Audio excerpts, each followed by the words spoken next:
El puente de Triviño es una estructura pontuaria sobre el río Jabalón, a su paso por el término municipal de Villanueva de los Infantes, situado en la comarca del Campo de Montiel. Daba continuidad en primera instancia al camino y vía pecuaria entre dicha localidad y Almedina.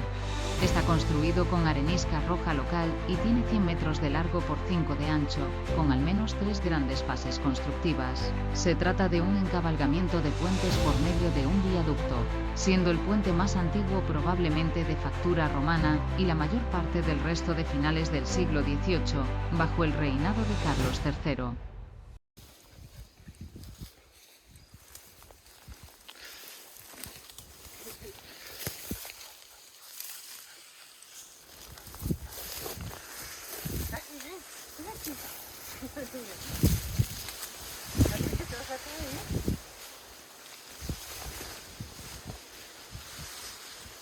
Aquí,